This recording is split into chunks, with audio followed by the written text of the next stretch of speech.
కొంచెం simple and స్పైసీగా ఇలా చిక్కుడుకాయ టమాటా కర్రీ అనేది మనం ప్రిపేర్ చేసుకోవచ్చండి. ఈ కర్రీ చాలా టేస్టీగా ఉంటుందండి.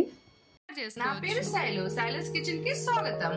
ఫస్ట్ ఇలా చిక్కుడుకాయలని కడిగి నీట్గా క్లీన్ చేసి తీసుకున్నానండి. ఆ పైన ఇక్కడ చూడండి ఇలా రెండు వైపులా తీసేసుకుంటాను. దీనికి కొంచెం దారాల్లా వస్తాయి కదా, ఇవి ఇలా నీట్గా తీసేసుకొని పెట్టుకుందాం. సో అన్నిటిని ఈ విధంగా తీసుకొని పక్కన ఉంచుకుంటానండి. అలాగే ఒక ఎలడపాటి గిన్నెలో వాటర్ అనేది యాడ్ చేసి దాంట్లోకి వీటిని చిక్కుడుకాయలని యాడ్ చేసేసి కొంచెం ఒక 2 పొంగులు వచ్చేంత వరకు అయితే ఉడికించుకుంటానండి. లైట్గా సాల్ట్ వేసుకున్నాను, మరీ ఎక్కువ కాదు, కొంచెం వేసుకుంటే ముక్కలకి పట్టేస్తుందిగా చూడండి. ఈ విధంగా కొంచెం ఉడికించుకుంటే సరిపోతుంది.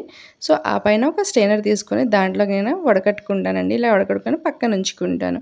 అలాగే ఇక్కడ కర్రీకి కావాల్సిన పదార్థాలు కట్ చేసి పెట్టుకున్నాను. సో ఇప్పుడు ఒక ప్యాన్ తీసుకొని దీంట్లో కొంచెం ఆయిల్ అనేది యాడ్ చేసి ఇక్కడ నేను కొంచెం ఆవాలు అలాగే శనగపప్పు ఇలా కొంచెం జీలకర్ర అనేది యాడ్ చేసి ఆ పైన ఇలా ఉల్లిపాయలు అనేది యాడ్ చేసుకుంటానండి.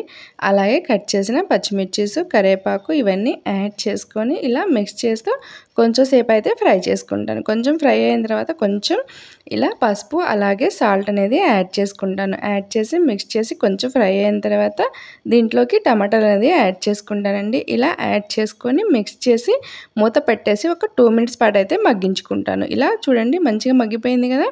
దీన్ని ఇప్పుడు మిక్స్ చేసి దీంట్లోకి నేను 1/2 టీ స్పూన్ జీలకర్ర పౌడర్ యాడ్ చేసుకుంటాను. అలాగే 1/2 టీ స్పూన్ ధనియాల పౌడరు, ఇక్కడ టేస్ట్ తగ్గట్టు కారం అనేది యాడ్ చేసుకుంటాను. అలాగే ఇక్కడ కొంచెం సాల్ట్ వేసుకుంటాను, ముందే వేసుకున్నాను కదా. అలాగే 1/2 టీ స్పూన్ గరం మసాలా అనేది యాడ్ చేసి ఇలా మిక్స్ చేసి మరోసారి మూత పెట్టేసి ఒక 2 మినిట్స్ పాటు అయితే మగ్గించుకుంటాను.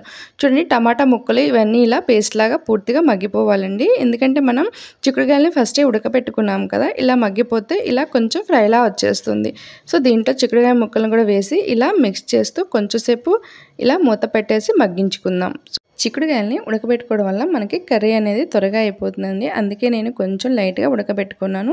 ఇష్టం లేని వాళ్ళు మామూలుగానే వేసి ఇంకొంచెంసేపు ఎక్కువసేపు మగ్గించుకోవాలి.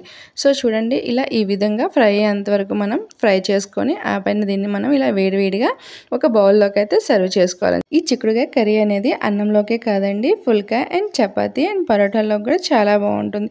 నెక్స్ట్ టైం మీరు కూడా ఇలాగే ట్రై చేయండి.